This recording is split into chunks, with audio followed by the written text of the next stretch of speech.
Psalm 13 verse 1, the Bible says, "How long, O Lord, will you forget me? And how long will you hide your face from me?" And there are people today who just feel like God is distant. They feel like God has detached himself from them. And maybe that's because you're waiting for God to come to you. And if that's what you're doing, then you've got things backwards. God has given us his word, he's given us his son, he's given us his spirit. And that is more than we would ever need in order to understand God. And certainly more than we can absorb even in our lifetime. But the next step is a step that you and I, we have to take. We have to take a step to read his word. We have to take a step to believe his son. And we have to take a step to follow the guidance of his spirit. So you see, God is a perfect gentleman. He's never going to force himself on you or on anyone. He anxiously desires a deep and meaningful personal relationship with you. He won't force the issue. It must be voluntary on your part, okay? And so if you want to get to know God better, you must approach him.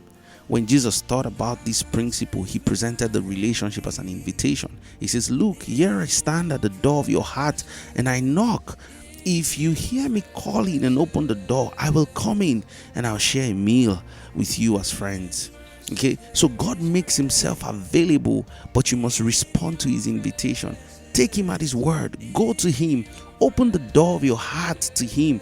You don't have to move to a monastery to know God better. You don't have to learn ancient Hebrew or memorize the names of the 12 disciples in alphabetical order.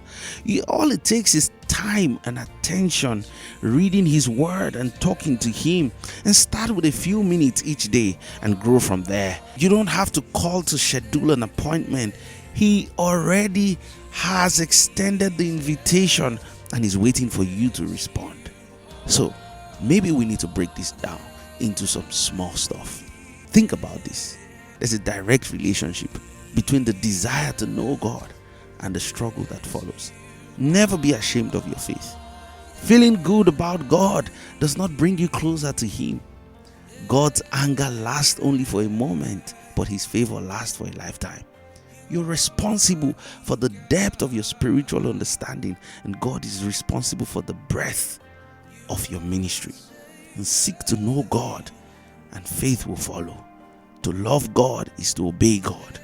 And rather than worry about what you don't know about God, concentrate on what you know. And love God, and not just godliness. Discover what pleases God, and then make them your habit.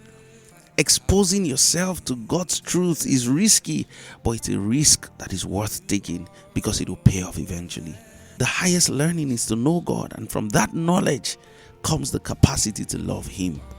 Knowing God takes tremendous effort, but the reward is great. So get a concordance and look up the names of God.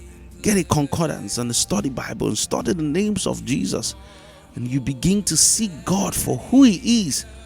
When you stop seeking him for what he can do, ask the Lord to teach you his ways and have a passion and compassion for God's people. Listen, if you pay attention to the things that I said, you are on your way. Even if it looks like small little steps, but guess what? You're well on your way. God bless you. Have a great day, friends.